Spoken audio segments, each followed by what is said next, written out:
Yo. Hey, welcome to the new meta, episode 129. 129er. 129. This week is a special, amazing week for Fluff. Look at the joy on his face. Yes. Absolutely. The juice has dropped. Insane. Is it good?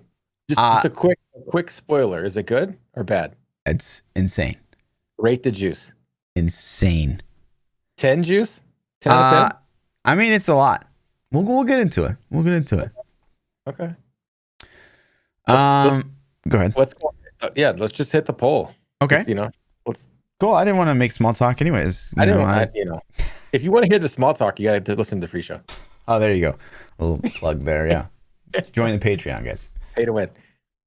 But yeah, so 2 weeks ago, we asked, or no, not 2 weeks ago. I'm thinking I'm on vacation all the time now, basically. I asked if you went on vacation this week anywhere. You threw me off. That's what it was. I know. Yep, your fault. When you negotiate these contracts for work, are you like, I need 78 days of vacation? You won't believe it, but I only took 15 days of vacation this year. Really? That's how big brain I am with my vacations. I don't believe it. It's true. It's actually true. Yeah. Right.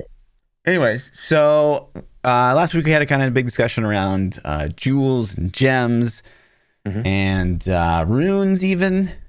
And, one of the things we asked, should gems, as we kind of know them, where, Diablo 3, that's upgrade, and they do a static thing. Diablo 2, upgrade, they do a static thing. Diablo Immortal, upgrade up, even though it's slightly more interesting maybe than D3, still, it's the same model. Should that even come back in D4? Let you guys vote at the last second. So, P, what do you think? I don't know, man. I mean, it's a thing that's just always been there, so I kind of want to say it should, I guess, but at the same time, it really doesn't do much. It's just the thing. It's like a ritual at this point. It doesn't mean anything. You just do it, Yeah. But to not have it is kind of like, man, I don't know.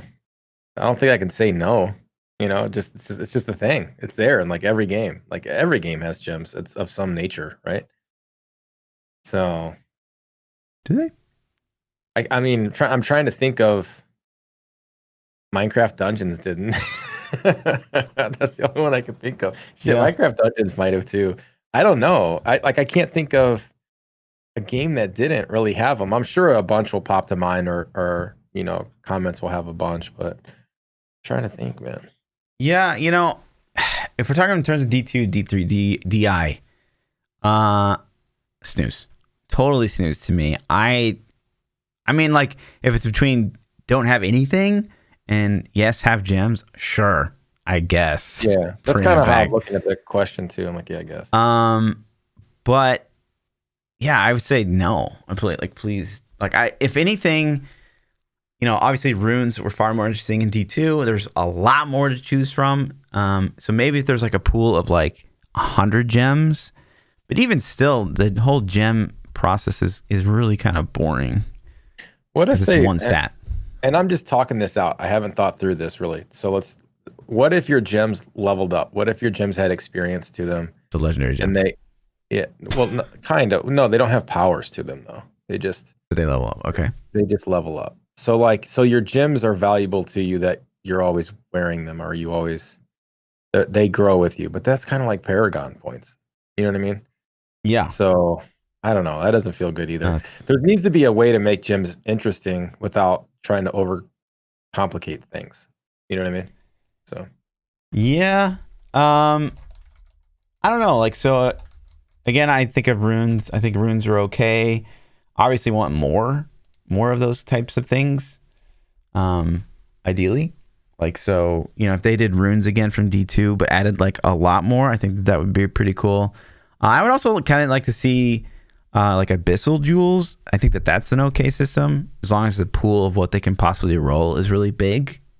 Yeah. I think that's a way better system because it's basically a drop that goes inside of one of your other drops, and it's complete RNG. So I'm down with something more like that. But yeah, straight up just strength, and combine 3 gems and you get more strength, and then combine those 3 gems and you get more strength, like that's so boring to me. So, right. Yeah, I agree. I would think it's better to have that than to not have anything, though. yeah. I guess. I mean, yeah, true. I'm gonna say no. I'm just gonna say no. yeah, it's a pretty lame system. Yeah. 67% of votes says yes, it's a staple. 35% of votes says nah. No. Okay. I mean, it is very Diablo thing, but is it a good Diablo thing? I don't know. There is nostalgia, and I get that, but I guess it'd be like asking, like, should there be Whirlwind? I think everyone would probably say yes, even though I'd be like, please, I don't want to play Whirlwind yet again. So. It'll be there, man. It's in every game. It's in every game. Yeah. But that'd be the same thing. Yes, it's a staple. Probably most people would vote that. Yeah. You just got to reinvent it. You got to make it different somehow. Yeah, somehow. I don't know. And then for next week, this one, I'm not going to lie to you guys, I kind of threw it together last second, but I still think it's interesting. Because we kind of talked about last week how, people on Reddit were already theory crafting what the next quarterly update would be about. And, everyone's crying endgame, right? But I kind of thought about, like, what all the things we discussed in the podcast. So the question for next week is, we know we're getting the 4th class reveal at BlizzConline, right? What else do you hope they unveil? So option 1, endgame activity. Option 2, PvP details. Option 3, itemization upgrades. And option 4, skill tree upgrades. Of all the things. Yeah. You want to talk about it or no? Keep your fucking mouth shut. But I want to. I want to talk about it. I know. We'll talk about next week. Okay. And there's maybe, hopefully, actual Diablo things to talk about. Can we preface this question by saying, like, how much details? Are we getting juice details? Like, this is good stuff? No. Or this is just like, they're just going to hit it? Well, there's some verbiage, right? So itemization upgrade is like, well, we know it's going to be better. Skill tree upgrades, we know it's going to be better. PvP details, kind of up in the air, right? That's what I'm saying. Endgame activity, kind of up in the air. It could be like, it could be like, well, in Keystone farming or something. You're gonna have to go talk to this NPC and get quests, and it's like, oh my god. Okay. I'll take that as you will, as it's worded. As it's worded. Okay. Let's roll with it. Right. Let's roll with it. And then the only real Diablo news, I guess you added some things at the last second, but we got a pre-announcement of announcements to come and an announcement. Right. A pre-announcement for the announcement of the announcements about the announcement? Yes. For the announcement? Okay. So Hooli, is this Tom? I don't even know who Hooli is. I think so. I think it is. Okay. Sure. Hey Avalon, so someone asked about questions about BlizzConline. He said, "This is a great question. Presently, we don't have anything to show. However, over the next couple weeks, so soon, TM, BlizzCon website will be updated with a schedule guide of the virtual events. So very soon, you'll be informed about what times you need to tune in to get your Diablo fix. So, next couple weeks, we're going to get some news. So, in the next couple of weeks, we're going to get news about the things they're going to talk about. Yes. But like, how exciting was, BlizzCon 2 years ago now? God damn, that's so long ago. It's always like when they released like the layout of the floors, and we sit there and we like theory craft for like 2 hours about nothing. Like, what's in this big empty area? Right. It's going to be things. Yeah. I remember in BlizzCon 18 when we were going, somebody sent me a DM and they were like, we're setting up cell phones. Like they had boxes, like little boxes. No. Listen, somebody DM'd me on Discord and they said, like, this is like the day before we were getting on the plane. And they said something about we're setting up what looks like cell phones. Like they were a worker at the event and they were like in charge of setting up the area or something. And they sent me a thing and they said, it looks like we're setting up cell phones. And I didn't believe it. Like I didn't know the person. They had never really reached out. I don't to me remember you before. ever telling me about that. I wonder. I'm pretty sure it was on Discord. I'm gonna dig and see if that like because Discord seems to erase history and see. But somebody said something to me, and it alluded to its cell phone. And this was before we knew 100% confirmed. Like before they said it. I remember the day of we were getting some wind of like they clearly weren't PCs that were being set up. Yeah, But we didn't have like really. There's like boxes that were covering these. and I wish I could remember stations. the wording exactly. They didn't straight up say the word cell phone, but they alluded like it was like that's what it was. And I'm like, I didn't know them. I didn't really take it, like they didn't say who they were. They're like, hey, I'm not going to tell you, so they didn't get in trouble. I'm going to dig for that and see if I can find it. I don't know if Discord keeps infinite history. No I don't idea. know. But yeah, man, it's we were super stoked to guess the floor plans and figure out the things. Yeah. I wonder if we get the schedule, if it's going to be like, if it's just going to say Diablo like 8:00, Diablo 2:00, or there will actually be maybe a little bit more to chew on. Probably just gonna say Diablo. Yeah, you're probably right. That's it. That's all we're gonna get. Well, if we're, they're Go gonna ahead. hit 4. It'll probably have a 4 on it. Like they're gonna say Diablo 4. Yeah, that's exactly. It could be Diablo unannounced project. Like there could still be like the TV show that disappeared. No, there could still there's no basis for it, and I'm just gonna keep spreading the, falsified rumor probably, but Diablo 2 remastered. Yeah, for 4 years in a row. Now we've been talking about this shit. Like, yeah, it would still be a thing. It would be a pretty welcome thing at this point, especially if we knew it was going to come out relatively soon. Because, I mean, I don't know about you, but like, we need Diablo juice. Like, we need some juice. Yeah, pretty bad. Like the seasons in Diablo 3 are cool, but they can only carry so long, man. And we haven't had actual content, like new content, since Reaper of Souls. It's been a long time, man. Oh yeah, a long time. And it was keep getting hammered by these POE updates, just we see and these over. POE updates, and it's like, listen, it's so bad they got me watching the POE trailer reveals. You know what I'm saying? Yeah. They got me. I'm like on stream, like, okay, let's do this, let's watch it. And so that's how thirsty I am. Yeah, Diablo, I'm thirsty, man.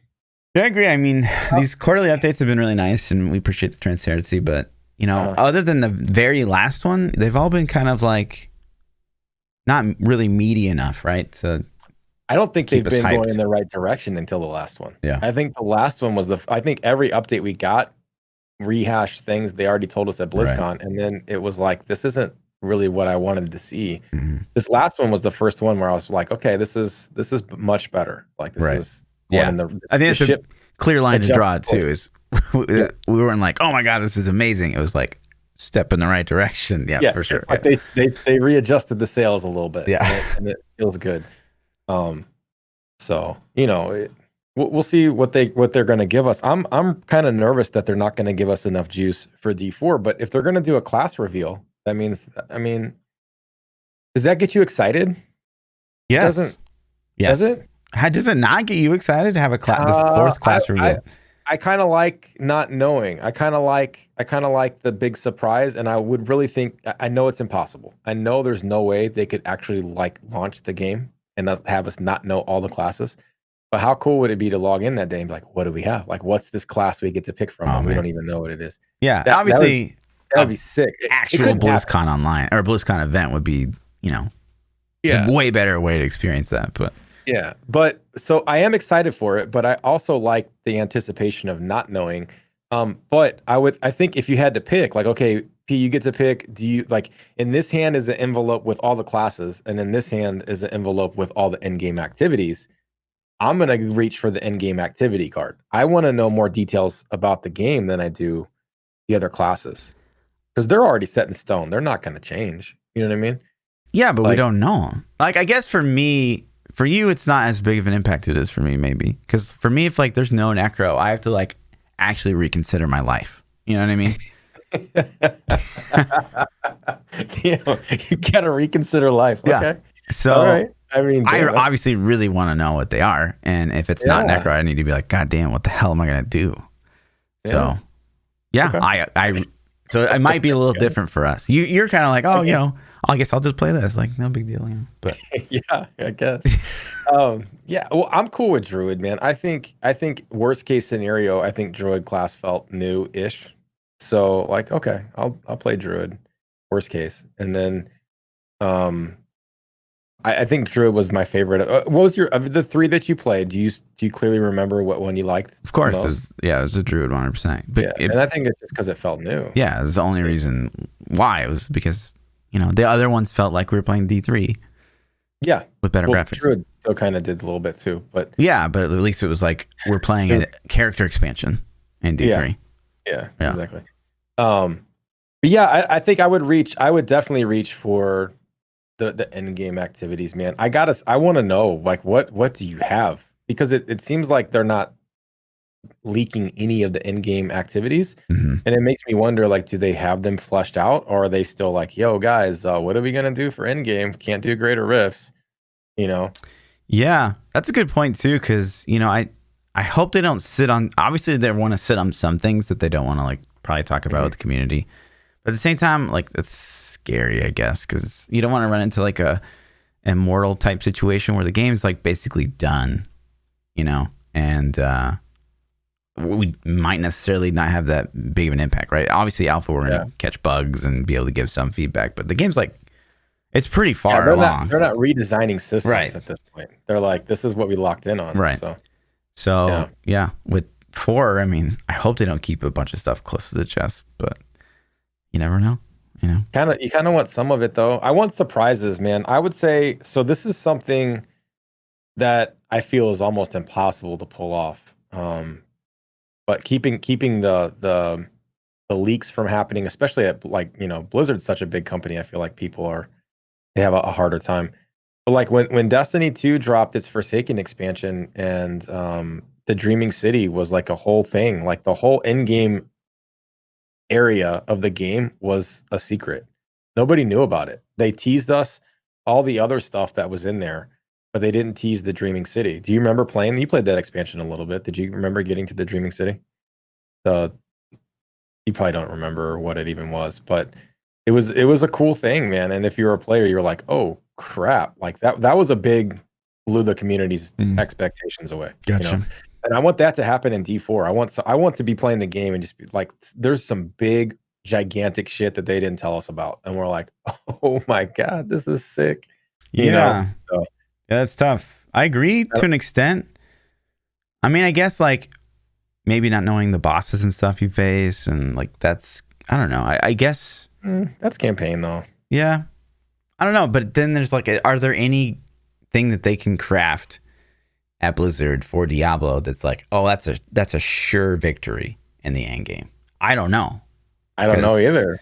Yeah, what if they don't tell us about greater rifts and we get to the end and it's like greater rifts? Yeah. Can you imagine just the backlash? Like, what the fuck? No. Greater rift. Oh, Nephilim, you got a greater rift key. You get to the final town. There's an obelisk there in town, and right there, it's like, can I? Who's the guy? Yeah. Like, extract your legendary powers here. You're like, oh no. Yeah, that'd be. God, could you imagine? Yeah, I'd be like, oh my god, the internet would explode. It just implode on itself. I don't know if the internet would explode. The couple hundred of us that are still left playing Diablo 3 would explode though. So for sure. You'd still get Reddit posts like, oh my god, guys, I found this goblin pack. Yeah.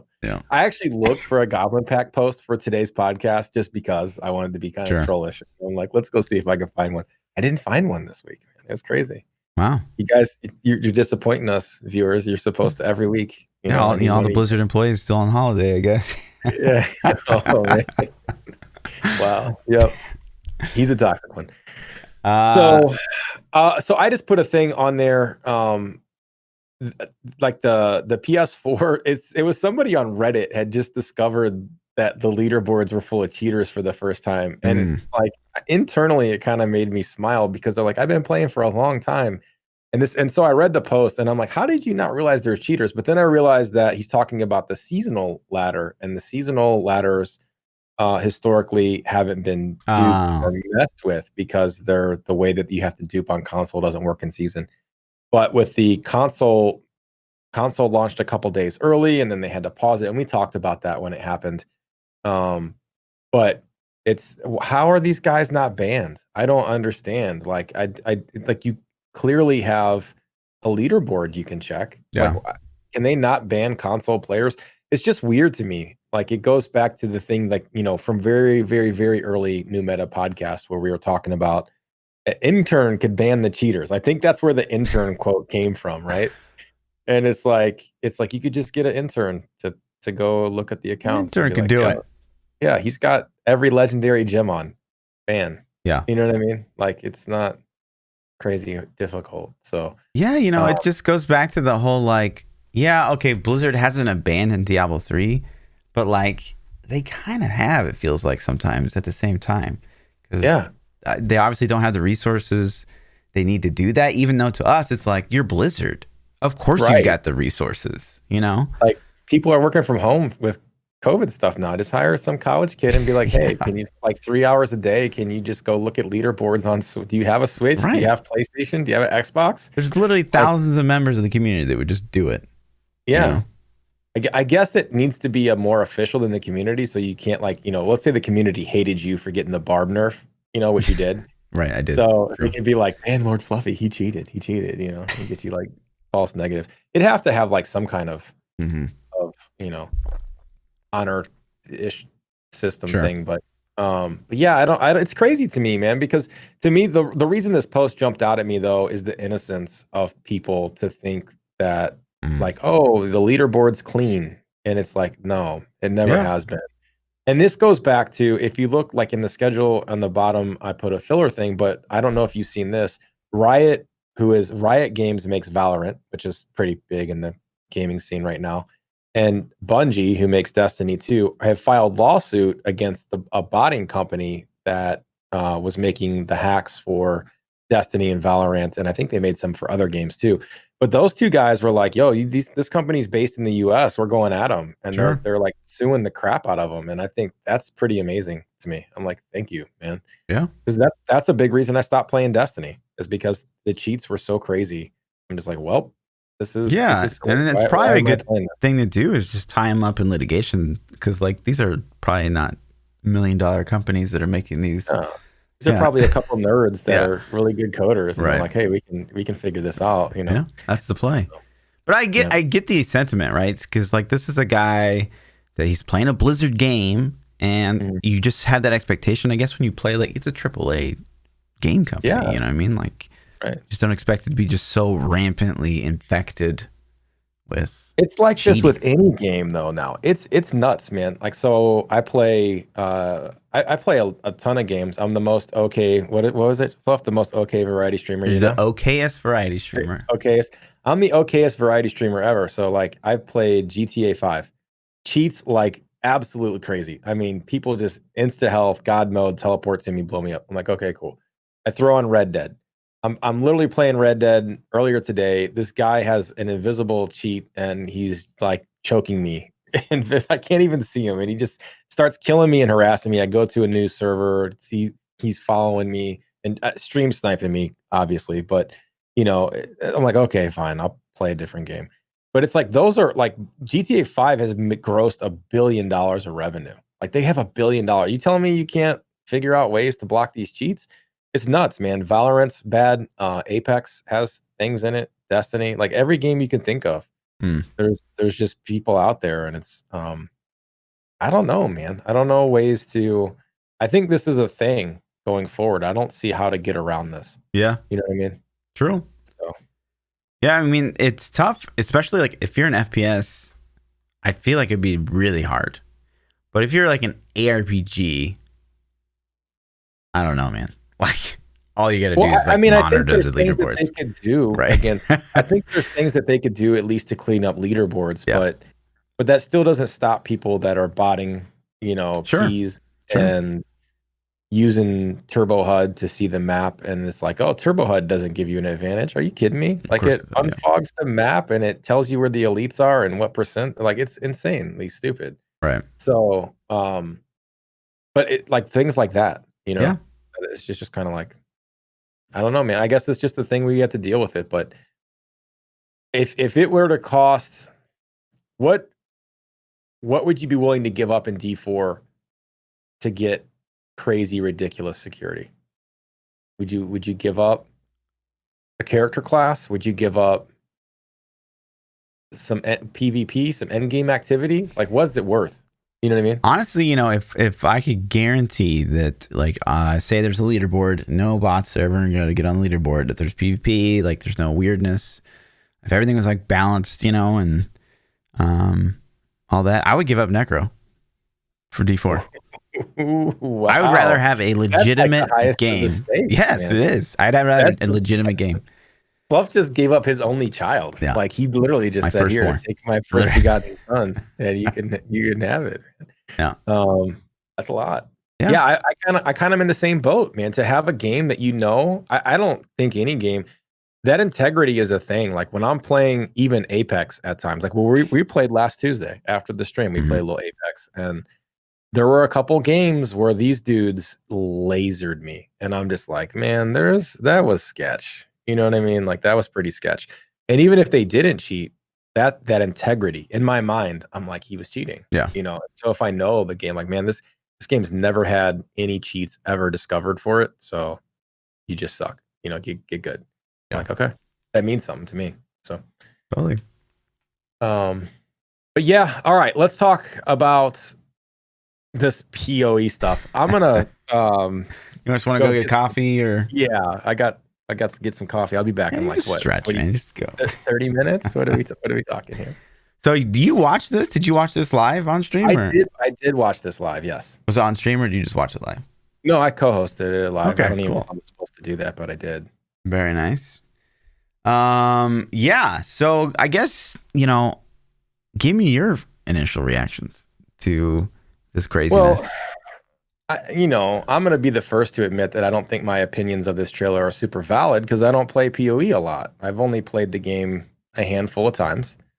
I feel like, as somebody who's not crazy experienced with the game, it's like they had some Atlas talent trees, which looks like if you're a big Atlas playing person, you would like those things.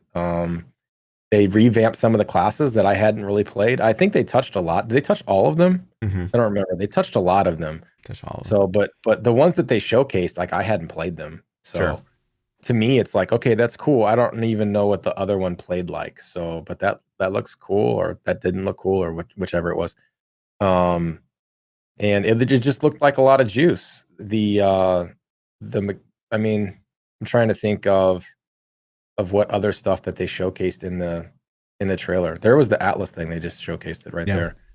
So, like, I don't know, man. It looked cool. It looked like a lot of it was over my head because I don't play the game a lot. You know what I mean? So that's my honest reaction. They found a way to bring Harvest back into the game. They found a way to bring Heist back into the game, which is just like more base content. So hopefully they fixed. I don't know what you didn't like about Heist, but I know you said it wasn't appealing to you personally. Did they fix that? Because they talked about addressing getting that in the game.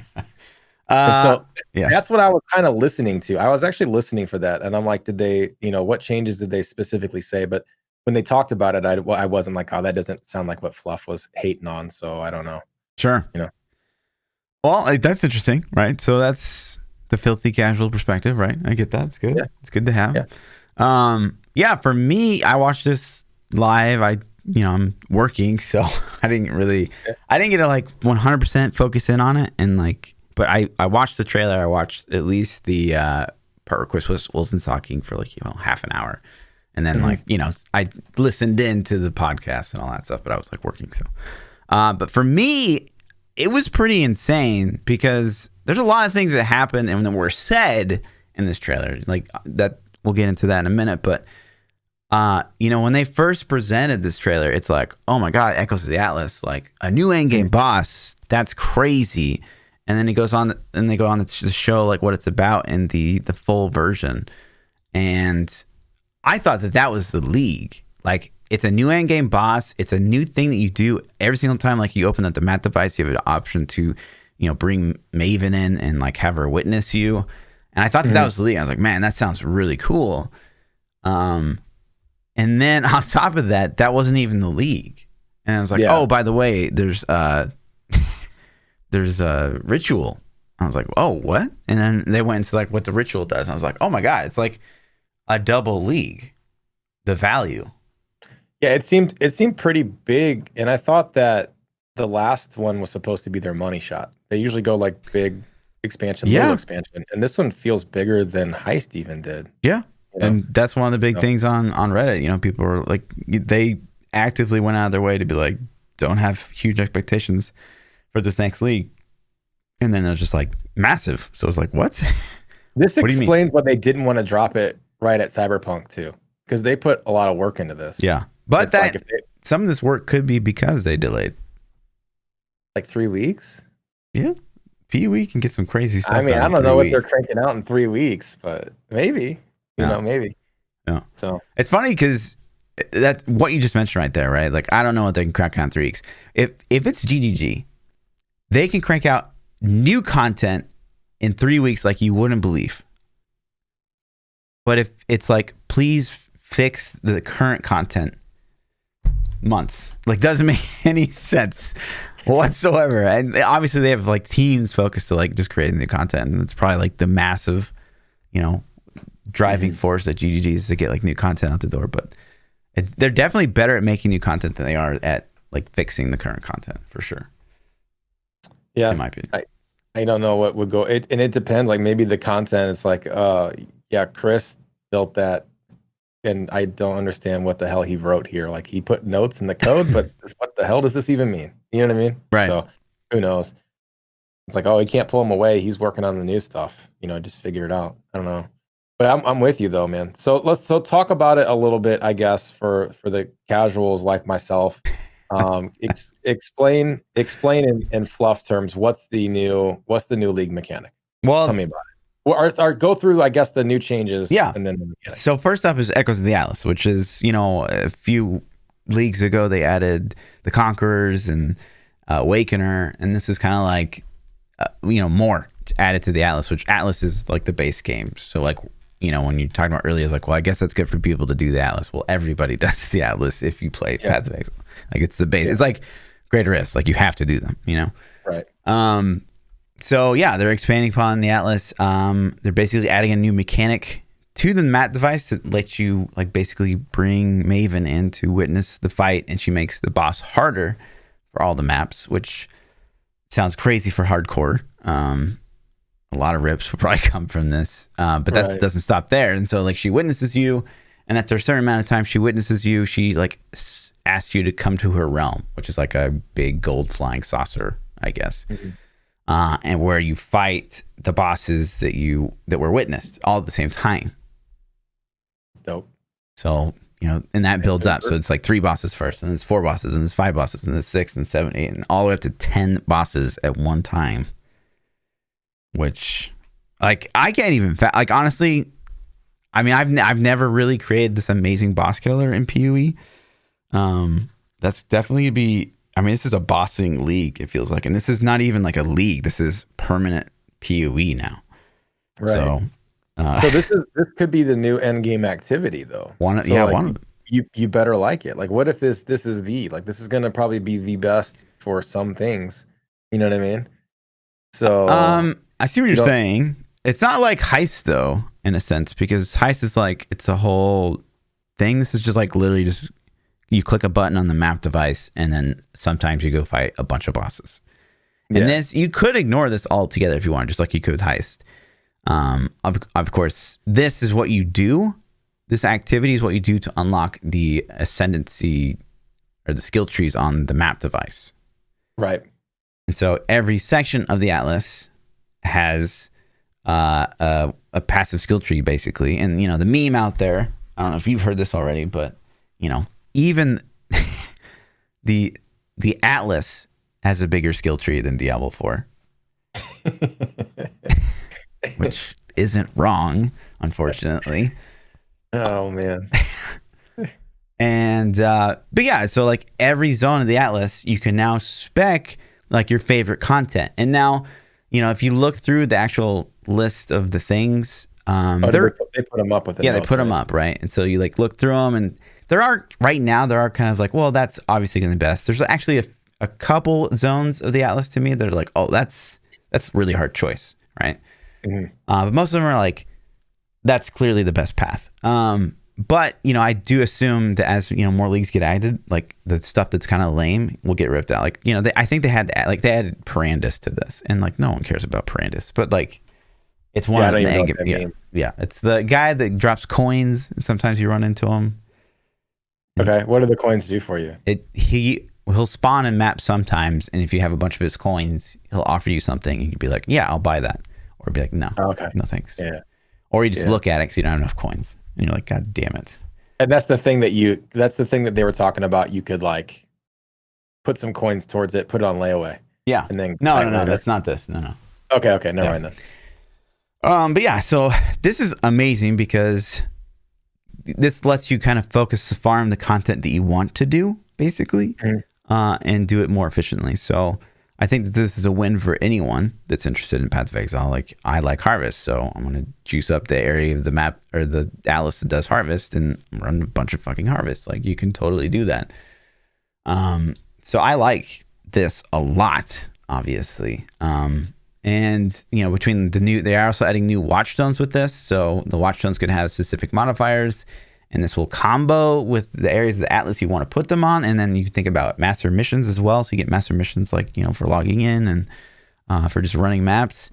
And so you can, really min-max those by putting them on parts of the atlas that would be the most efficient because you've juiced it up through the skill tree. So there's just a lot to think about, right?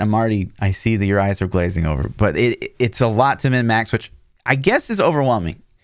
But at the same time, if you're a D3 guy like me, and the game's just been like so basic, it's just refreshing, I guess. I don't know. Like you learn to love that like in-depth stuff. I guess it's like the WoW for you. Like WoW has some in-depth systems and stuff.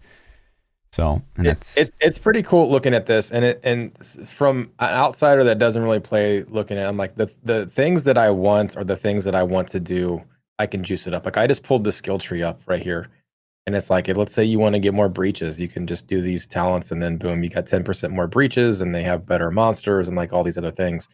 So it's like, okay, cool. Like it makes sense to do it. It seems like there's a lot of choice and this is kind of how I felt watching it. I'm like, as a new player that doesn't know what a lot of these things are, I feel like a lot of this content is going to be over my head for a long time, or for new players for a long time, until they get their bearings. But once they get it, it's like this endless, like, okay, now I need to learn how this system works. And now I need to learn how this system works. And that part of it's pretty cool. Yeah. Yeah, I definitely, agree with that statement. A lot of the leagues, yes, like Ritual, you'll be able to play. Like you're level 1 and you're going to go into the beach, right? And you're going to see a Ritual and you're going to be able to do it. Yeah. And that feels exciting. But to really like get everything out of Ritual, it's like you're going to get into the Atlas and you're going to grind it. And that's the min-max of it, right? Right. But this, echoes that the Atlas is really only end game. So I definitely see like that piece, right? It's like, but so was, the Conquerors and Awakener. That's cool though, for all the people that actually play the game, which is who these patches are for, right? If we're being real. You know what I mean? Like this is like end game shit, and that's what we want. Like, could you imagine Diablo 3 getting new end game content at all? It would be pog. Like for somebody that plays the game, you'd be like, oh man, we got new end game activities. I don't care about leveling stuff anymore. I don't care how we level in the season. I don't want to change any of that. Like let's get end game. So So like this is, I can definitely see as a POE main, like this is dope, or even just a semi-hardcore. This is pretty dope. So they added this new end game. So eventually you get 10 bosses at once, and then sometimes you'll I guess be given the opportunity to fight Maven herself, and she's the new like pinnacle boss of the game. Wait, so it's not Awakener 8 anymore? Now I think it's still Awakener. I don't know like who's harder, or we don't even know how to spawn her yet. Like, so which one's more? We have no idea, right?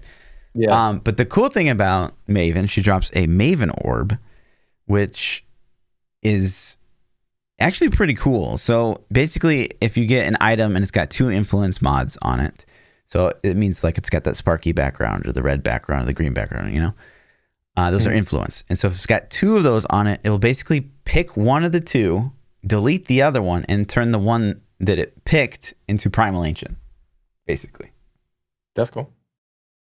And we don't know what these are all going to be, but the ones that they showcased so far are like goddamn, like insane. So you'll be able to basically primal ancient, like the mods that you want, and then you could use an awaken orb to probably combine those two primal ancient things on one item and just like insane levels of power. Like, yikes. Which maybe explains some of the stuff we're going to talk about in a while. But 11 new maps. I'm sure you saw this, and they actually all look pretty darn good. I guess, they're learning a lot from working on PoE 2, and so they're making more environments. And I'm sure we can agree with this, is like when they add new maps, even though we're running just Greater Rest in Diablo 3, right? If they added new places to do, it just feels better, right? Yeah. Unless they don't have density. Yeah, shroud, wars, or whatever it's called. Shit out, you know. But yeah, I'm with you on that. Does it say added a new UI? No, it doesn't. Okay, no. I was just checking. Okay. But with these, more importantly, with these 11 new maps are new bosses. So brand new bosses to go with every single map, which is like cool. Adding a Rift Guardian. Like, that's insane. Yeah. I wonder if they show up on the minimap. Play the Ritual. So the Ritual League is the actual challenge league, right? So again, imagine my excitement. I was like, oh wow, this sounds really cool. And they're like, oh, by the way, this is the league. And I was like, oh fuck, like that's insane. Right. So it's basically, I would accompany it, like you played a little bit of Legion. It's kind of like one of those leagues where you click the thing and you kill stuff, right? Okay. It is that to an extent, right? You click the totem in the middle. The totem will try to kill you and do things like in the trailer. You can see like there's beams that summon in a circle and they like try to kill the dude. And I guess there's multiple rituals per map. So like, and every single time you touch, like say you touch the second ritual after you beat the first ritual, it'll basically resummon everything you fought in the first one. So they get progressively more and more difficult. Yep. And the thing that's amazing that I'm really excited for, out of I think more than everything else, is this ritual reward thing. So you get tribute every single time you successfully do a ritual. Yeah, this is cool. I like this too. And it gives you basically like a vendor, and you pick something from the vendor to either just buy outright with that tribute, but if you can't afford it, you can put it on welfare or defer. Layaway. Put it on layaway. And basically it makes it cheaper over time if you like keep doing the welfare, right? Yeah, it's layaway. It's literally layaway. Yeah, you're paying. You're paying and you own it when you pay it off. Fantastic from an SSF perspective, because like you'll be able to see items in there that are, you probably never find outside of that. Here's the question, like, what if they have, so you go there the first time, you're like, oh, that's really good, I'm gonna layaway this, and you put it on layaway, and then a little bit later you see another item that's even better, and you're like, damn, I almost got this one halfway paid off.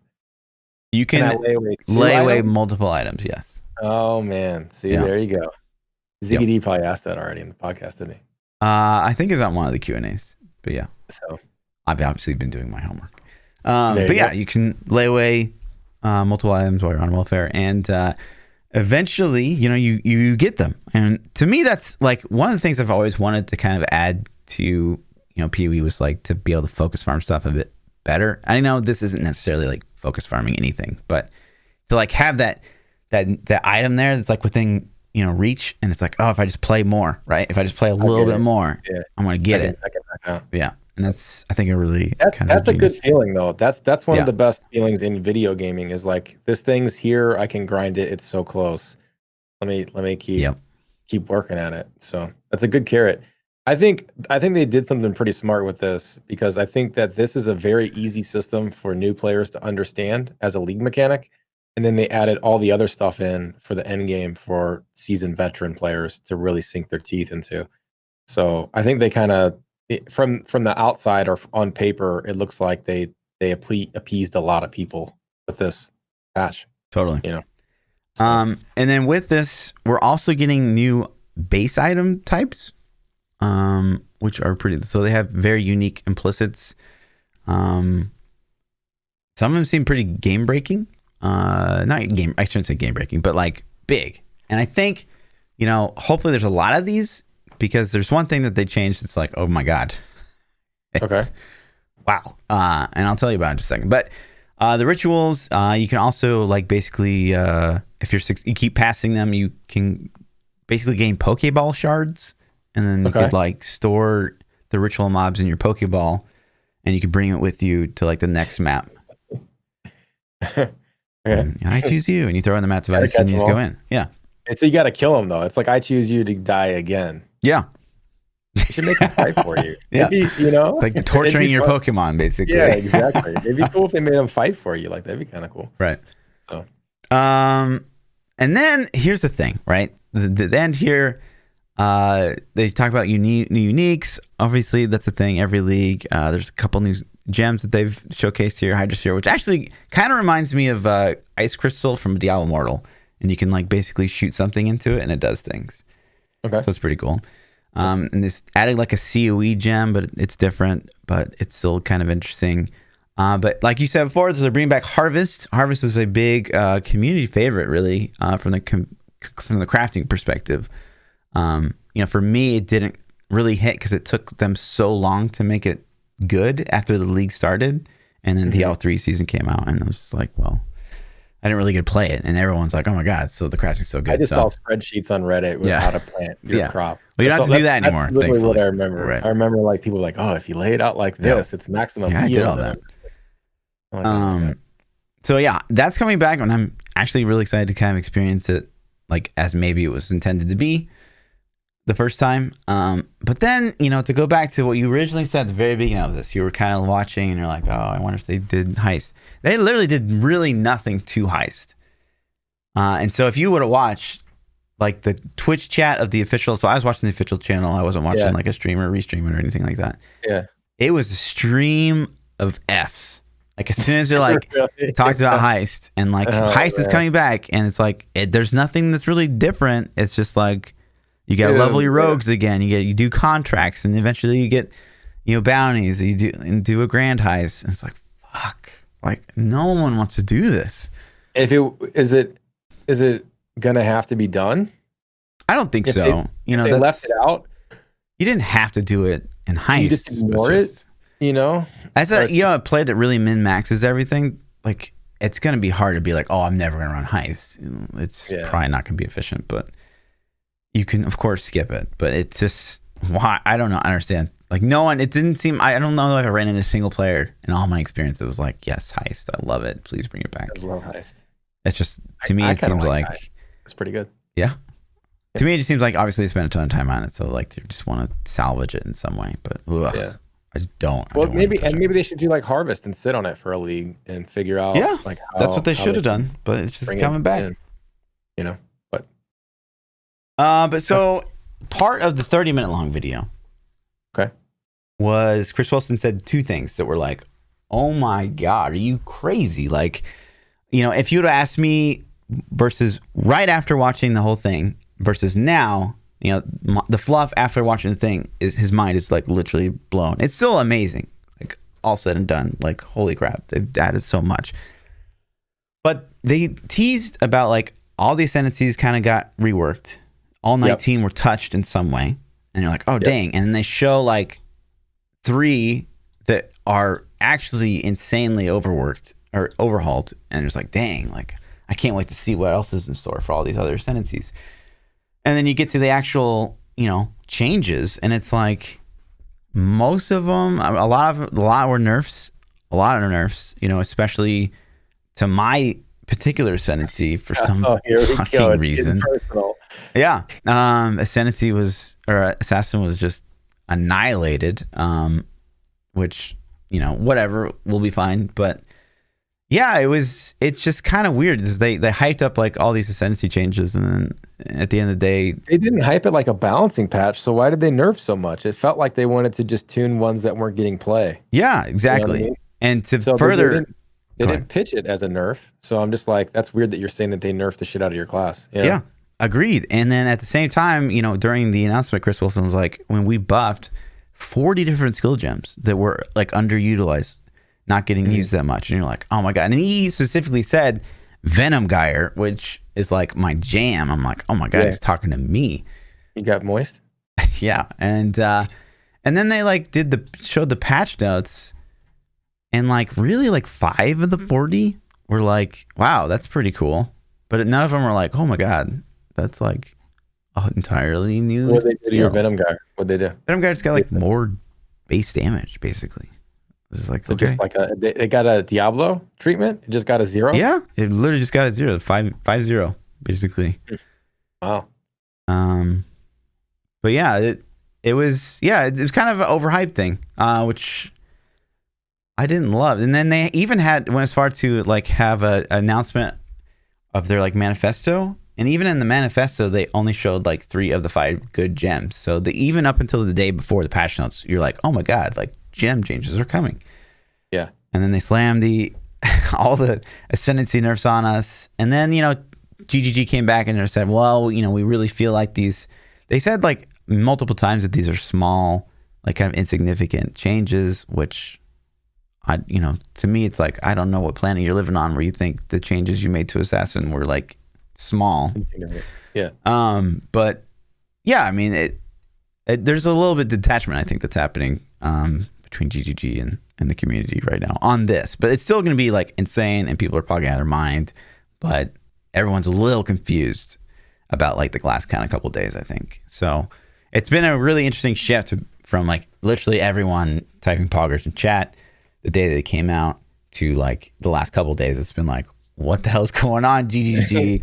Yeah. Yeah. So there is that, but there's still a lot of juice here, though. I mean, as a non-POE player from the outside looking in, I'm just like, dude, this is a lot of shit. This is a lot of stuff. So much stuff. I would take a fraction of this in Diablo. like, like, can I get 1 paragraph of this in Diablo? So yeah, that's pretty cool, man. Like, it's got me like, this is gonna be. So I'm gonna play a little bit on Friday, and hopefully I have a good time, and maybe give it a little shot next week too. You already promised to kill Awakener last league. No, it was the league before that. I didn't play last league. I did map a little bit though. Something happened. Something came out. I don't remember what it was. It was a Diablo season or some shit. Something dropped. I don't remember. Time to kill Awakener. Yeah. So we'll see. I mean, I hope that every time I play, I'm always like, if you don't kill Awakener, do we just get a new co-host at this point? Yes. Are you trying to divorce me, Fluff? It's just funny. Kill Awakener. Okay. Doesn't even have to be 8. Just Awakener. Just baby steps. Be like me, right? So I played POE like 10 times before I finally actually enjoyed the game.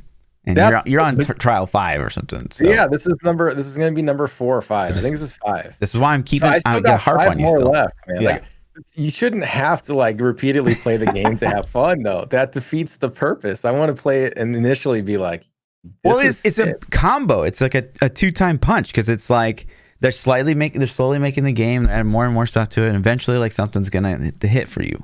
But at the same time, it's on your own time, you're continuing playing the other games, and like they don't get the stuff that POE does. And you over time, it's like, I don't know, like these games kind of like suck compared to POE. And then that's the uppercut that comes from the. I talked about this a little bit because people actually asked me. I think it was last night. I'm grinding some rifts in Diablo, and people asked me like, what is it about POE that why aren't you like hooked on it? What's the thing? And I think to me personally, I think POE is super like crazy with theory crafting and skills and choice and decision and all that. But I think where it lacks is the actual mechanical play of the game. I feel like it doesn't control as well as other games. And I don't know if that's a turn off to me, because it feels like when I'm playing it, I'm like, this isn't as fun as I want it to be. Like the actual controlling and killing of the monsters just feels a little bit 15 years ago. You know what I mean? But everything else about it, I think, is really good.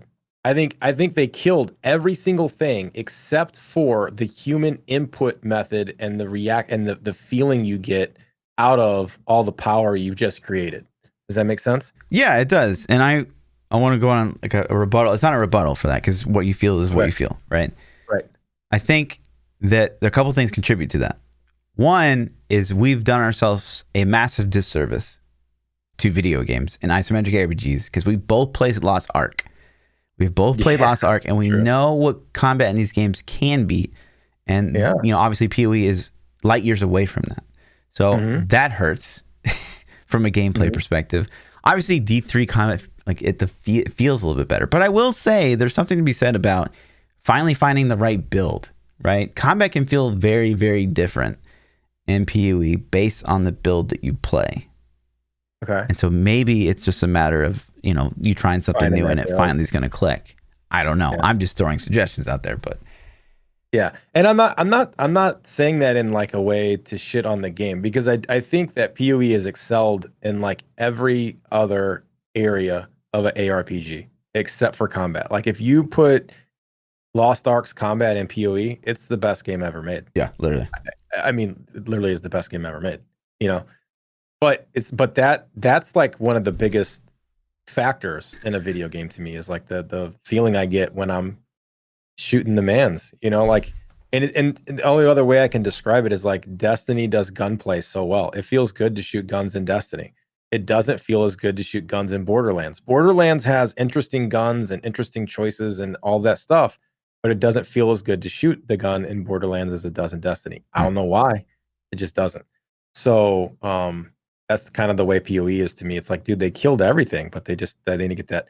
And seriously though, like, is there a petition on Reddit to get them to redo the interface? No. They do so much stuff every league. Like, how do they still have a 1998 looking interface on this game? I just don't understand. Yeah, it's weird. Like, yeah, nothing ever. It's kind of a meme on Reddit too. Is like, like there's constant posts about like someone that redesigned the UI for this, someone that redesigned the UI for this, and it always looks better, than it does in the game. And even, that was the number one thing I walked away from ExileCon after playing PoE 2. Is like, wow, that was a next gen game. It felt amazing. PoE 2 looks great, but it was so weird playing the PoE 1 interface.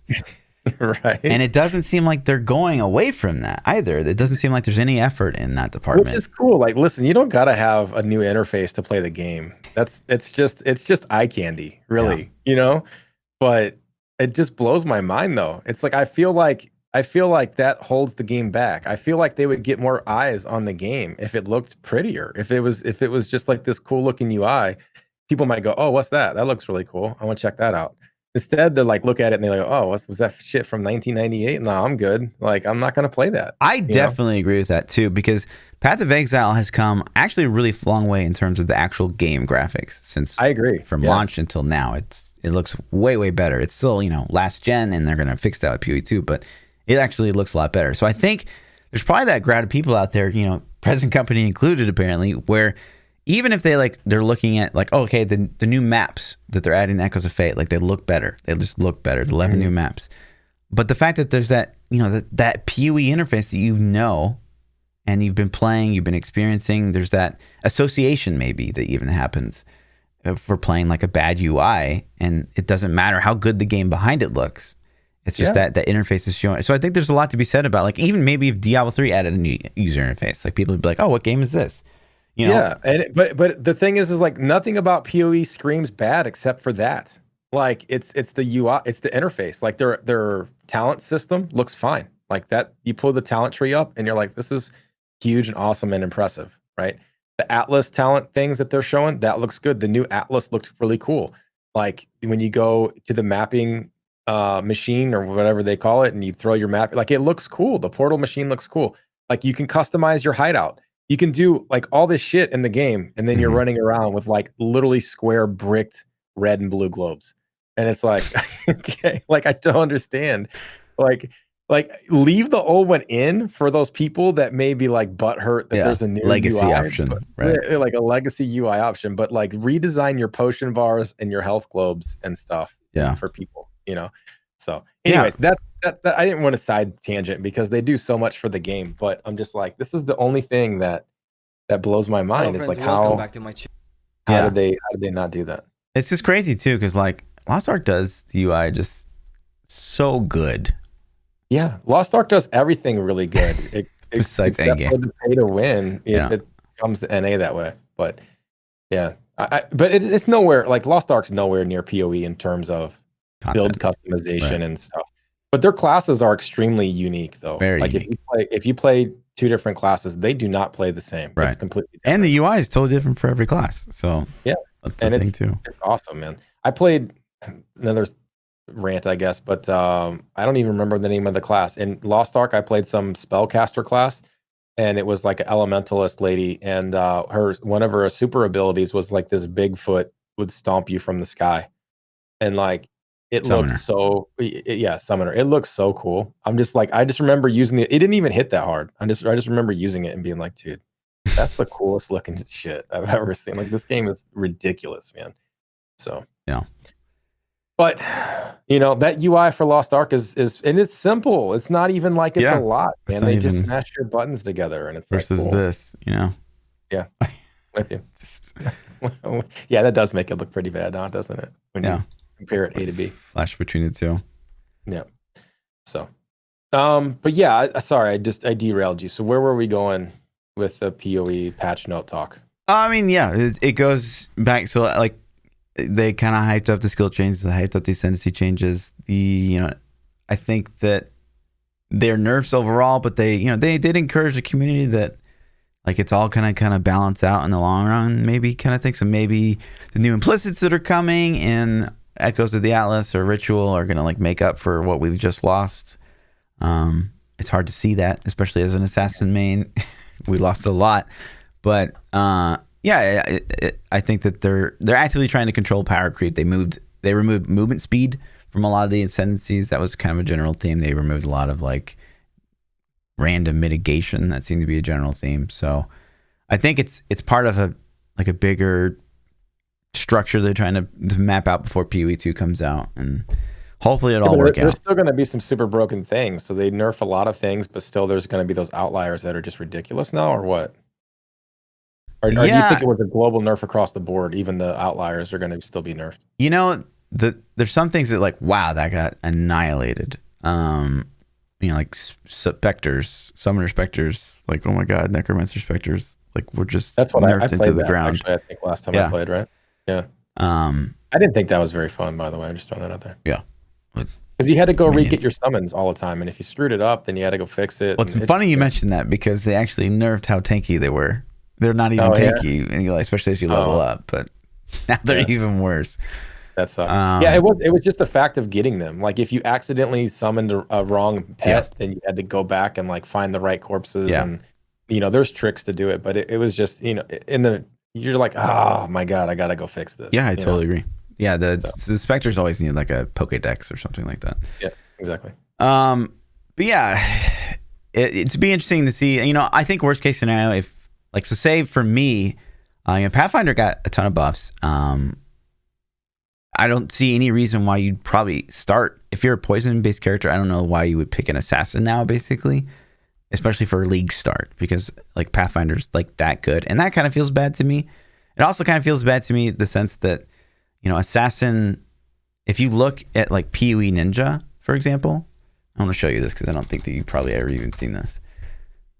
And you look at builds, and you like say this is like the top 2% of players, probably 5% of players, which are people who are really min-maxing. Right. And you look at the breakdown of like what people are playing. Like, so 11% of players are playing an assassin, and if you click into assassin, you can actually see what percentage of players are playing what. Yeah. And if you break it down, it's like basically 50% of players are playing BV, or actually even more than that.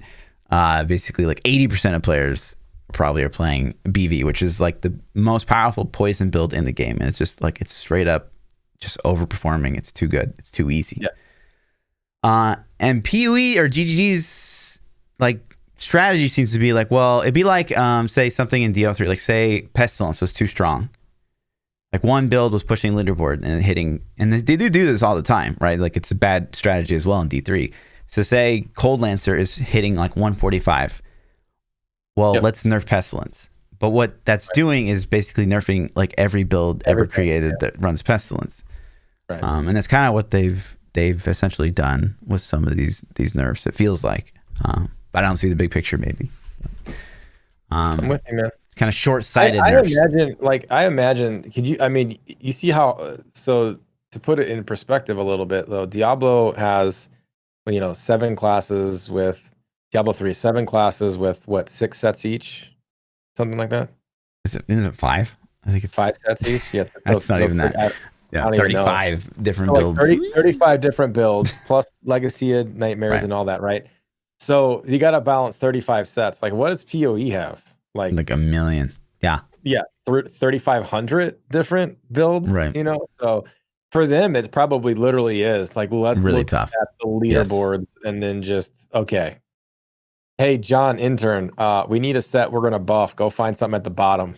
You know what I mean? Like, here's the database. Like, dig through this and find something nobody plays. Yeah. And that's a good point too. So when they really talked about the 40 things, like the 40 skill gems, basically they were going to buff to like, because they were underperforming. It's like, oh my God, we're going to experience Path of Exile Ritual and no one's going to know what to play because everything's going to get reworked. And this is going to be a really exciting league to start Path of Exile. But what actually happened was just like, oh, well, okay, we know like Spectres and minions might not be as good, but everything that's good is going to be good still. And like nothing that got buffed was really like all that fucking crazy. So that was kind of like a massive overhype and letdown, but I think it's still gonna be a fantastic league. So cool. Yeah, it looks there's a lot of things there, man. It's interesting and it's nice to have somebody that knows, because like when I watched the thing, like I didn't know what he's talking about half the time. But when you have someone like, oh, what does that mean? You're like, oh, this is what, you know. I'm like, okay, cool. So the hype of it is it's definitely good. I'm excited for PoE 2. I hope that they can fix. When you played PoE 2, did the mechanical interaction feel better? Does it still feel like PoE 1, or was it? That's a really tough question to answer. And I get that question a lot because what we experienced in PoE 2, it felt very methodical. It felt way slowed down. But we're talking about like the first 18, 25 levels of a character, which in PoE right now, I mean, it does kind of feel that way. Like it feels slow. It feels more methodical. So I don't really anticipate PoE 2 really being that much different in terms of everything. I don't expect it to be like, I don't expect PoE 2 to hit. It's like, oh, it's Lost Ark. Like that's just not the way it's going to work. But I don't know. There's just something that's not quite there. And when I play, I'm paying more attention to it this time, because I've actually thought about that a lot. I'm like, why am I not like going to bed at night like, why don't I play more PoE tomorrow? Like what is it? And I'm like, I guess it's the that's the only thing I can think of, because it's not the customization, it's not the depth. Those are things that I want in Diablo, and like PoE's got those things. Well, I think part of it for you is like, you know, every league you come back to the game because you don't know that much about the game yet, and so it's like, well, I'm just gonna follow some build guide I read online, and like I could see that being, especially for you've made builds before, you know, on Diablo 3 or whatever, and you know, like they're your own, and maybe it makes it a bit more exciting. But like just following someone else's guide, for me, is really not exciting. As a brand new player, though, you think that's the thing? Because like, imagine, okay, so we'll put this in D3 talk. Imagine if you got on D3 and you hit max level, and it's so much more simple, because in D3 it's a set based game, so you're going to put your sets on, but you don't know. Like, let's say you were going to build a Singularity Rothma build, like an actual OG rat build, and you're like, okay, I see my pets are buffed up, but I don't know about the Singularity rune really, because I'm a noob, so I'm going to use skeletal archers, and I don't really know about Scythe of the Cycle because I've never had one drop, so I'm just going to pimp this, you know, Treggles. Let me present it to you like this. Okay, so you're like pushing shit, and then you're like, how is this guy doing 120s? I'm doing like level 10. Right, but let me present it to you like this. Okay, so, you know, Path of Exile has SSF, so what everybody else is doing doesn't matter, right? But imagine D4 comes out tomorrow and you follow someone's build guide. You know what I mean? Like you're destroying your own discovery of the game. Yeah, absolutely. Yeah, I'm with you. That makes sense. There's no fucking way I would in D4 if it came out. I'm like, I'm making my own shit. You know what I mean? So it's just the fact the game is maybe so established already that like there's that automatic feeling of I'm behind. But, you know, if you're playing SSF, like what everyone else is doing, it doesn't fucking matter. Even if you play economy, like what everyone else is doing ultimately doesn't matter. There's no leaderboard. Everyone wants to get ahead and be the best. That's never a deterrent for me either way, though. Like it doesn't matter to me if what people are doing. Like I'm gonna play and have fun. As long as I'm having fun, I'm down. I'm doing it. But Yeah, but I think that could be a thing. Like part of, the discovery is already kind of gone because a lot of things have done before. So yeah. So we'll see, man. It'll be cool. It'll be something fun. I hope it's interesting. I got to start thinking about that. What am I gonna play?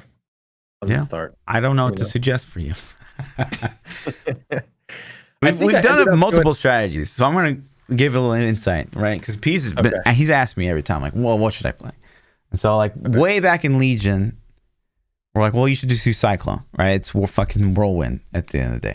Cyclone was okay. I didn't hate Cyclone. Cyclone can be really tough for a new player because you never know what's killing you, and Cyclone kind of like puts you up right against mobs. So I actually don't love Cyclone all the time. I felt that with every build I've played. Yeah. I'm like, what the hell just killed me? I don't know. I have to go back and watch VODs to see what, and sometimes I still don't see it. And so it's tough to recommend like melee or builds that are right up in the mob's face. And so the next time around, I was like, well, play some minions, right? You can stay away from bad boys, and minions are crazy strong. Maybe if he feels like really powerful, he'll be able to progress through the game faster and like get to see all the end game stuff, because the end games where it really pops off, right? And you've made it to maps. It was cool. The only thing I hated about the Spectre Summoner stuff that I ended up playing, which I don't think is exactly what you suggested. I think I ended up doing something different. You did something on accident. Yeah. It wasn't on purpose. It was just like chat. I was like, Fluff said to play this, and then chat was like, oh, it's this guy right here, and they linked it to me, and then it was like something different. Yeah, totally different. Totally different. But it was powerful. I think. I mean, it felt pretty decent. The only thing my big issue I had with that was having to get, if you screwed up accidentally summoned the wrong creatures, or rose the wrong creatures, you had to go fix them, and that was distracting. In hindsight, Spectres was probably not a good choice for you because there's no Pokédex, and that's annoying. That is super annoying. I didn't know that was a thing for a really long time until I tried Spectres for the first time. It's like, I have to wait. I have to what? I have to go to a specific zone and find that specific corpse and summon it.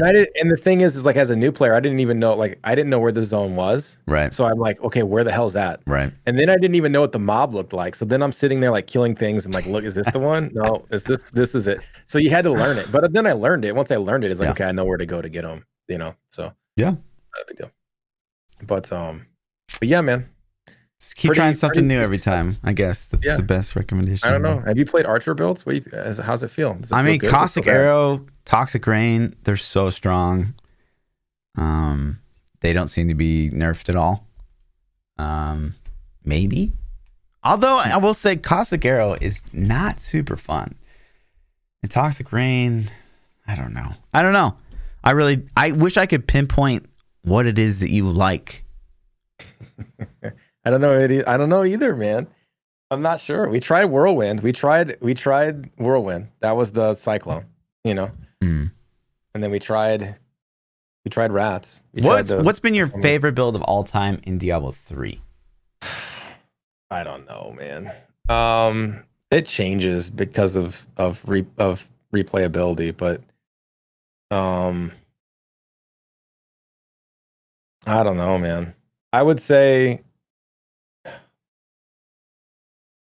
it has to be Singularity, honestly. If somebody was like to pick, and it sounds really bad because I'm sick of it. Like, I don't even want to play it. But Rat Singularity was awesome. What about like Vanilla Natalia? Vanilla Strafe was really, really good. Yeah, but it wasn't. I don't ever remember that being like super crazy awesome. Maybe it was with but it was Reign of Vengeance, and I like the Strafe mechanic more.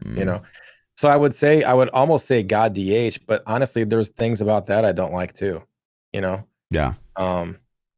Uliana Monk was fun, watching things explode. but that's just fun. Like, do I want to play it forever? I don't know. Probably not. Maybe Cultist. Maybe something Cultist. Chat, a quest for you. Find a build for P. Spam him, by the way. Just spam his Twitch chat with POE builds. Yeah. So we'll see. We'll have to figure something out, and maybe I should, Bet I'm Gar. There you go. I heard there's this streamer I heard of. He likes these poison builds. Oh yeah, Venom something. The future of Path of Exile. Yeah, that guy. Yeah, Wow. he's like kind of older and. Wait, no, we're not thinking of the same guy. That's not the same guy. Okay, it doesn't work. I was gonna be me. I'm gonna be nice. So, yeah. What else do we? Is there anything else you want? There's one more thing. Okay, we kind of hinted at this a little bit. Now, I almost made it through. POE. I want you to take this. No, there's nothing else with POE. We're done with POE. Okay, all right. There's one more thing. I want you to take this with a grain of salt. I want everyone in chat to take this with a grain of salt because it's not 100%. Okay. All right. But there was basically one of the partners, I guess, of Amazon and Smilegate. Okay. There's a direct translation of a statement. This is Google Translate. Okay. Where they said the company's flagship game, Lost Ark, will officially be released to users in North America and Europe by 2021. But this is not an announcement. It's a Google Translate.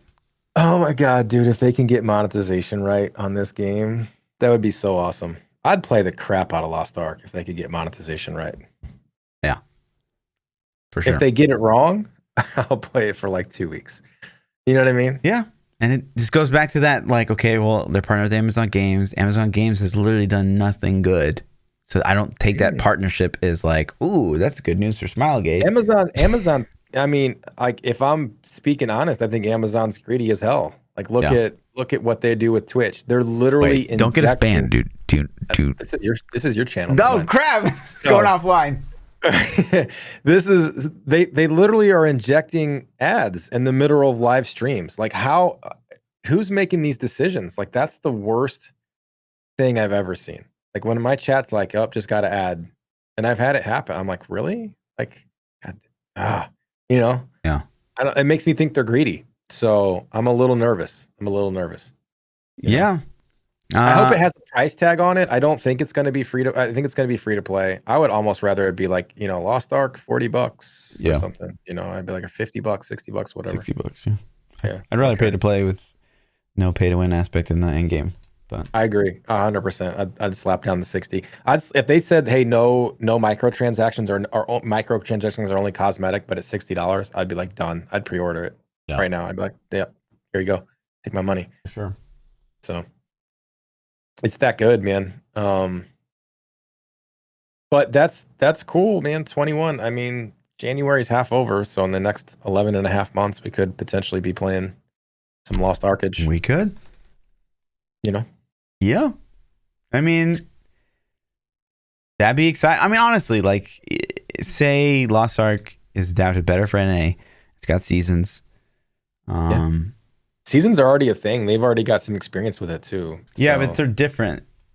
Like than we. They feel like more like patches. Yeah, they're like a big World of Warcraft mini expansions or something. Yeah. Yeah, but they do change things. So. Yeah, but imagine adding that third game to the rotation. Finally, like a third thing. It would be sick, man. Yeah. It'd be nice. Like I'm kind of stuck in a limbo at times now, where it's like, what am I gonna play today? Like I'm burning out on D3, and it's like, there's no other ARPG out there, because I'm not a huge POE fan. Everybody's gonna say POE, and I get it, but I'm like, it's just there's not a lot to play, man. So I really hope it hits, and I hope they don't screw monetization up. Like, this is a huge, a really big thing, and that I hope they don't screw up, because it could be awesome. Yeah, and then that's how you became the world's okayest variety streamer. Yeah, man. It is right there. I was like, wow, Shadowlands dropped, and I'm like, dude, let's go ahead and just kill my career real quick. Just stream WoW all the time. You don't even dedicate to WoW anymore. It's like Red Dead. Yeah. You're playing some other thing. Cyberpunk. It's just variety, man. Assassin's Creed. GTA. You name it. Like, what the hell's going on over there? Some racing game. That's been a while, but yeah, it's good too, man. Yep. I'm down. It's exciting, every single time I open a stream, it's like, what the hell is this crap he's playing now? But you can't tune away. Like, what is this? It's so good. So hey, there was one more thing about POE. Did you want to talk about the Zizaran events? Oh shit, you're right. My bad. Yeah. So Ziz is doing another Shopify League, which is amazing. So it's basically gonna be another like boss kill type situation. First place, $10,000. Second place, 5,000, all the way down to like 30th. Which is pretty dope, man. Pretty freaking amazing. I would love, like, can you imagine if we had a Diablo 3 season start and it's like, first team to 140 or whatever, right? Like, oh my God. And there's actual money behind it. First team, first player to get a Goblin Rift.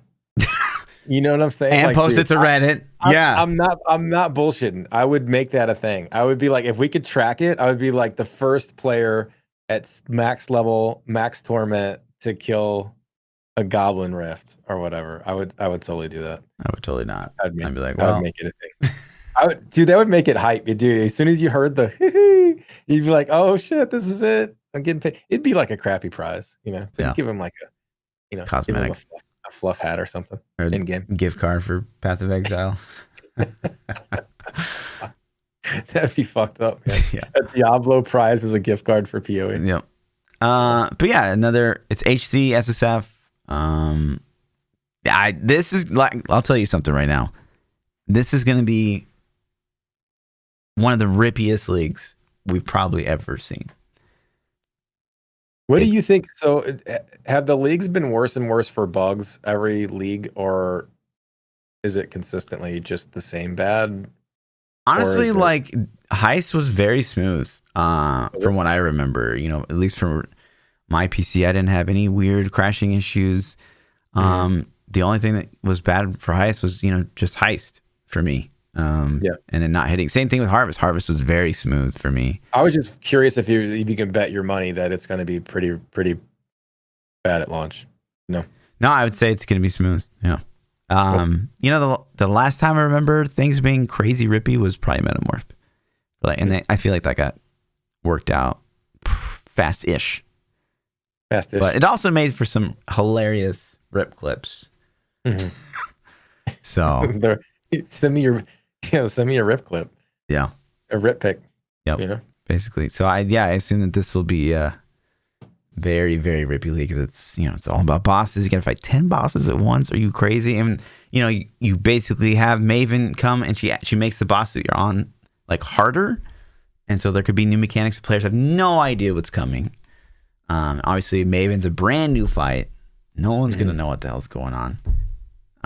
So it's gonna be that'd be scary and hardcore, crazy scary, time, right? PoE's already scary to play hardcore because it's so rippy. Like, PoE's scary to play softcore because I'm like down in the ascendancy trial thing, and I'm just like, oh fuck, I got to go through this labyrinth. Like I'm dead. There's no way I'm gonna die. So I think that's something that softcore and Diablo doesn't do is have the penalty to death. Like there's no penalty to death in softcore Diablo, like zero.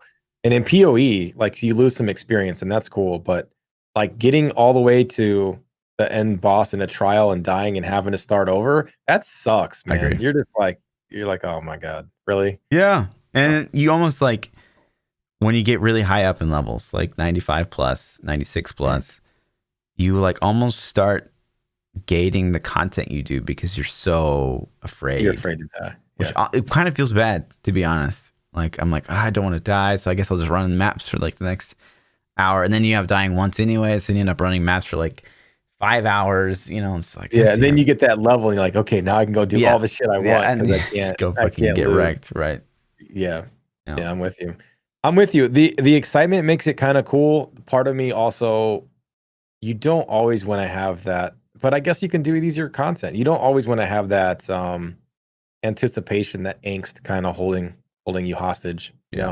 I hate scary games, man. Like I played my chat talked me into playing Resident Evil 7 one time on Halloween. It was the worst stream of my life. It was by far like the game freaked me out. It scared the shit out of me. It was not fun. The whole time I'm on edge, sweating bullets. I'm just like, I'm never doing this again. I'm never playing. Did you play scary games ever? Have you done that? I've definitely done you like it or no? It's just been like, I don't know. It's just been boring for me. It's like, okay, something might happen at all times. Ooh. I don't know. It's just been like, I guess the VR would be like the shit out of me, nutty. Dude. I think the VR would actually mess with your mind. I actually, so my wife is into scary stuff. She likes scary movies. And so, we got PlayStation VR a couple of years ago. And she's like, oh, I want to get Paranormal Activity on VR. It was like this scary. I'm like, okay, cool. So we bought it and she's playing it. And in the game, there's like this creepy lady. You just keep hearing these voices behind you, right? But you're in VR, you're in the goggles, and you turn around and she's not there. She's not there. She's not there.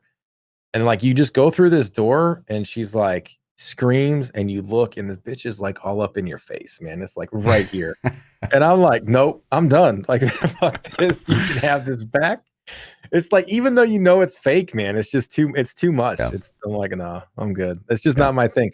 But VR is ridiculous for scary stuff. It's crazy. So I don't know. I don't do it though. I don't like it. So I don't think Path of Exile is scary, but I think the stress level that at least I definitely remember doing as a new player, doing some of the trial runs and getting in those labyrinths. And like I got myself stuck one time in the back of like the shooty arrow pits. Like they get just like pillars shooting arrows in every direction. And I'm like, okay, I got to get out of this. And there's but I'm not going to make it. Let's go. And rip. Yep. So, it's rip. Do you still struggle with those? Or are they pretty easy as you get better at the game? To be honest, like, you definitely get better. Like you know what to actively dodge and like, what to look for. There's still a few things where sometimes it'll kill me. I'm like, I still don't understand that mechanic. I still don't understand like the corpse explosion sometimes happens in POE. To me, there's nothing to indicate that a mob can do the corpse explosion, and it's just like, oh, it did it, and then you're fucking dead. Right. But it does get better with time. But a lot of it comes from just going out of your way to avoid the map mods that have like killed you in the past. You know what I mean? Yeah. But I'm specifically meaning like the Ascendancy trials where you have to like go get the things and then open the portal up and step inside to get your Ascendancy points. Mm-hmm. Is that what you're talking about too? I guess the last one comes from inside of a map, right? Yeah, I mean the labs, like you'd be surprised if you kept playing. The labs are kind of a joke. Like you just get really used to like the traps and. I mean, and I've done them all, I think, but I have died. I have died at the end boss once. He came out and shot green shit all over the floor, and I'm like, I have nowhere to go, and I dead. And I was pissed. I was like, I can't believe I just wasted like 35 minutes going through this thing. And now I got to start it over. I hear you, dude. Yeah, I'm like, tough. What the fuck, man? Like, I didn't even want to do it a second time. Yeah. I'm like, I got to do it though. Honestly, the first like dozen times me running, Uberlab destroyed me for so long. Like, as a newish player. So like, it's tough. It is very. I'm with you. It hurts you. I'm with you. Hurt your psyche. Did you see the Razer RBG COVID mask that they released today? What? Razer. Yeah, Razer. You're not mishearing me, guys. Yeah, I threw a link in there. Razer has made, the keyboard and mouse company has made a RGB COVID mask. And dude, I'm not bullshitting. It's transparent. I want this thing. Yeah, so you can see your mouth move so people can actually hear what you're saying. It has speakers and a mic internally, so it also broadcast your voice through the mask so you don't sound muffled. I don't think he shows the mask off very well in this video, but there are some pictures I think that show it. So yeah, he's talking about the active ventilation. It's got speakers in it. It's got RGB. Did I already say that a couple times? Yeah. Like I so want this mask, and it's stupid. Like I don't. There's no price on it. I'm sure it's going to be like $200 or something stupid. You can wear it on stream, dude. I know. I think it's cool. That looks goofy as shit. I mean, part of me is kind of like, damn, Razer's exploiting, but part of me is like, this is kind of cool though, Well, why not, right? Like if we're gonna support a company, might as well be a gaming one, Like I'll buy my I'll walk around with some RGB. I would tint it though if it were mine. I would find a way to like tint the mask darker or make it completely blacked out. Yeah, because clear mask they get pretty gross. Yeah, you just breathing in that for like 8 hours straight on a flight. Well, it's supposed to get the moisture out. Like I don't know. You have to watch the whole thing. But it looks pretty interesting though, man. I saw this today and I didn't believe. Somebody in my stream was like, "Yo, did you see Razor's got a new mask?" And I'm like, "What are you talking about? Like a mask?" I'm like, "Yeah, like a COVID mask." And they're like, "Yeah." I'm like, "Okay, let's see." So interesting though. Cool. That's it. That's all I want to do. I want to show. Would you wear it? Sure. Yeah. Would you buy it? Would you buy it? Would you spend money on it? How much do you think this thing's going to cost? Let's say it's $50. There's no way it's $50. It's probably going to be $250. But let's just say I really like the mask that I have. It's actually really comfortable and it's like really foolproof. But maybe if I didn't like the mask that I had. So what was $50? Would you buy it? If I needed a mask, maybe. Okay. It'd be kind of weird walking around with like RGB on your face. Like, dude, could you get a speaker mod on this thing to make it sound like Darth Vader? Because it's got a speaker built in. Could you make it be like? You look like you're gonna rob a bank or something. I mean, yeah, dude. That's why I like it. Do you have to wear the eyeliner with the mask? You have to wear the eyeliner and the hoodie. Yeah. Gotcha. Yeah, guaranteed. You have to look like you're one of Joker's henchmen too. Yeah. Like look at the guys in the green. They look like henchmen. True. So. So I'd do it though. I'd pimp it. I think they colorize those pictures. Like that guy's, his mask looks a little tinted. Yeah. So, but that leads us into Fluff hates, PChild loves. Yes. Mine kind of goes back to we touched on a little bit. The last time I remembered the very specific scenario, obviously what POE's done with like they nerfed kind of poison assassin based on one build being really good, and one build is like just garbage too, which is just even more infuriating. And the last time I remember us in D3 was when they nerfed Meteor. What was it? Star Pact. And they nerfed the and the god damn, that still bugs me. I'm still angry about that because that was actually really fun to play. Like Tal Rasha's Star Pact was actually phenomenal. It's just like, short-sighted nerfs. That's my Fluff hates. Is that, they added that 1 second time or 2 second time before the channeling kicked in, and it nerfed so many things the wizard could do, and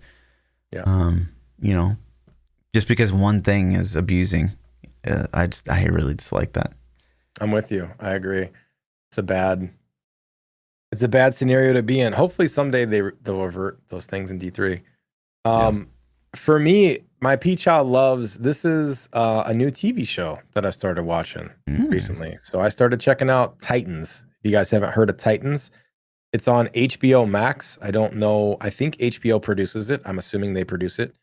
But it is like Teen Titans. It's the DC comic book hero Titans. So it's got Robin and Raven and Starfire and Beast Boy. And you can just go down the list. If you're familiar with Teen Titans cartoon or the comic books or any of that, it's the same characters.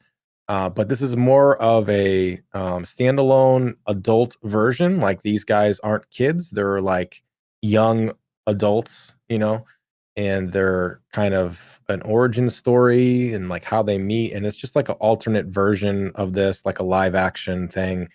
It's almost a little bit of The Boys. It's like a little dark. It's a little like what superheroes would kind of be like and stuff. But I'm not going to spoil it, but it's kind of like Robin is kind of decided to do his own thing. And he literally says in the first episode, he's like, fuck Batman. Like he's just kind of doing his own thing, man. And it's pretty cool. And so I like it, man. I'm into it. It's not the best show I've ever seen, but it's definitely something that I enjoy watching. So that's my PChild loves. Check out Titans on HBO. Word up. Yep. And that leads us into the Twitter questions. If you guys want to submit questions to the podcast, you can submit them at Lord_Fluffy, at ThaPChild, or we each have a Discord section set up where you can ask your questions in there. The first question tonight comes from Dirty Nap. He says, you get to vote right now if the 4th cube slot is carried over into base Diablo 3. What do you vote? This has been a hot topic for a long time. I get asked this frequently. I've had this question come up a couple times this week alone. So I'll let you answer it first, and then I'll give my same opinion I've given. It's tough. I do think it adds more build variety to some classes. For the necro, it's really uninteresting. So, my decision might be a little selfish in that regard.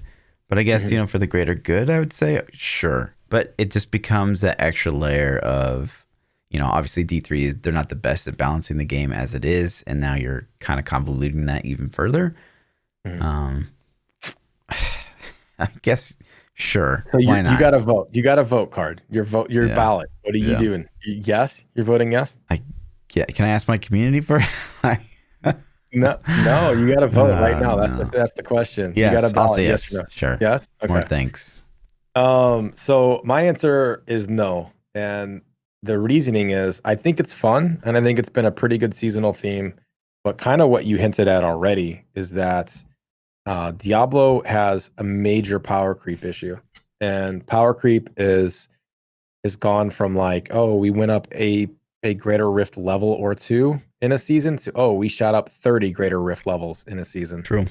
And so part of the fourth cube slot makes that power creep even more insane, specifically for certain classes. And like Necro, for example, is going to be insane. As long as that fourth cube slot's there, Necro is the best class in the game, and they don't fix it without going back to what your Fluff hates is just global nerfs just because they need to break specific builds. And I think it would ultimately be bad for the game because power creep is already out of control. They need to reel everything back in, and this is going in the wrong direction. I think it's fun, and it sucks to say no, but I don't think it's actually good for the game long term. I think it makes too much imbalance and too much impossible balancing that they can't do. So I vote no. Okay, fair enough. Maester Magus says you can pick one celebrity currently living that isn't Trump for your co-host to have dinner with. Who do you pick, and what are they having as the main course? Wait a second. So, well, I think we do this twofold, right? So once without consulting each other, right? But Okay. I don't get to ask you, well, who would you want, right? Like, who would you? We're not okay, picking jointly. Okay, you're picking and then I'm picking. Okay. Like, do I be nice to you or do I troll you? Troll me? Who you have to have dinner with? Oh, okay. I see. Oh, okay. I totally misread the question. Okay, okay. I thought we were gonna have them on the podcast. Okay. So I get to pick somebody that you have to go to dinner with. Yes. And then I get to pick what you eat as the main course as well. Oh man. Okay. Yeah, I'm gonna troll the fuck out of you, dude. Let's see. Hold on. Who would drive you absolutely nutty? Man. I already know what you're eating. I got that figured out. Okay. It's just who's the one? Who's the celebrity, man?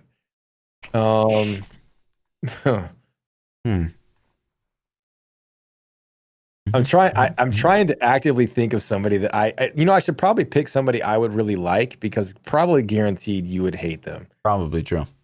So chat saying I should send you with Quinn. No, that would be a favor if I sent him with Quinn.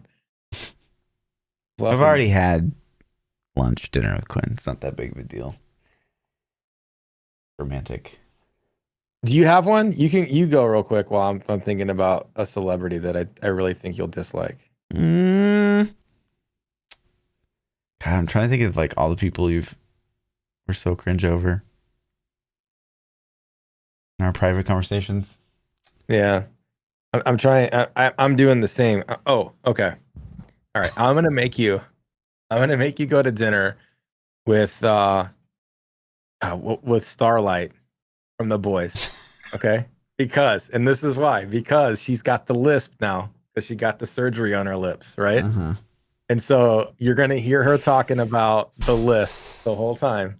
And for the main course, you guys are getting cold canned SpaghettiOs with meatballs. That's so wrong on so many levels.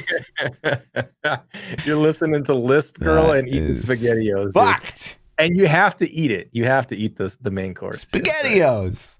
Yeah, SpaghettiOs, dude. That's disgusting. You're not right. That's delicious. Okay. Okay. That's pretty good. I see how you That's are. pretty good. Uh, I mean, okay. she's an attractive lady. No, let's do this. Let's do this. Okay. Okay. So, you're going to dinner with Sarah Palin, Okay. and you're gonna eat insects. And I'm eating insects. Yes. Okay. Because that's a main course. Right. Okay. Have fun. All right. Okay. Dick. Thanks, man. Okay. I'm switching your SpaghettiOs to horse shit. There we go. Have a big pile. A big old pile. Listen, I was watching, you ever watch Ridiculousness? Have you seen that show? You know what it is. Yeah, the Tosh. Yeah. Okay. Knockoff. Yeah, the Tosh knockoff. Right. Yeah, exactly. But it's funnier, I guess. Anyway, so there was yeah, it's okay. So there was a thing, and this dude like tried to jump from a building to another building and failed, and he hit a tree, and he went face first into a big old pile of horse crap. Oh, nice. It was so disgusting, dude. Combo. That's what made me think of your dinner. Sorry. Thank you. Hex says, what is the most sexual sounding but non-sexual phrase? There is actively, this is a thing, and some of you POE boys in chat will know exactly what I'm talking about. There's actually a voice line that's said currently in Path of Exile that you just feel weird after hearing. Okay, so like you're doing heist. Okay. And it's like a girl, she's like a rogue that's like helping you through the heist. Uh-huh. And what she's talking about is like there's more mobs that are chasing you. Like there seems to be an endless supply of mobs coming after you. But what she ends up saying, she's like, "Oh, they just keep coming." And it's just like so cringe. Yeah. I don't know how no one thought while they were doing the voice recording. Probably did. They probably do things like that on purpose, man. They had, I would. I'd be like, that's what she said. So definitely put the jokes in there. I think, and I even said it tonight. I think the word moist is probably like the most sexual, because if you just go, that's really moist. Like you're just instantly like, that's what she said. So that's what it is. Camlin 2000 says, what is a name that no parent should give their child? Eric. I got easy. This is easy. Alexa. Okay. True. Cancel. Yeah, cancel. Cancel. Okay, it was about to start talking to me. Like that's it, man. That's it. You can't or the iPhone one either, that I can't say because my devices will be like boop. Yeah, I feel like Adolf would be pretty cruel. Yeah, that'd be pretty bad. Yeah, I'm with you.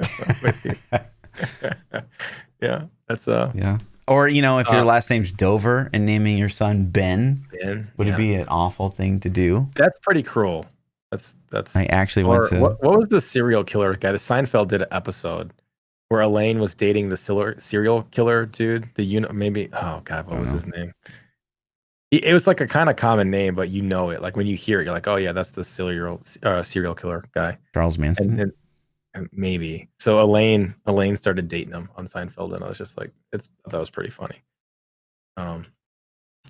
But that's it, man. That's all the questions we had. Easy peasy. If you guys want to catch more of me, you can catch me at all the places at ThaPChild on Twitter, Twitch, YouTube, and then Yeah, and I'm Lord_Fluffy. Delos_ on the Twitter. Guys, make sure before Friday you are spamming PChild's chat with your build idea of what you think he should play to kill Awakener. Guaranteed, he promised, he locked it in. To me on Twitter, because then I can actually read them. If you spam them in chat, they'll get scrolled out and I won't have them saved. Just allow links, forehead. I know I do allow links. I'm just saying. I have to go through and like click them and then like save the tab for later when I can look at the build.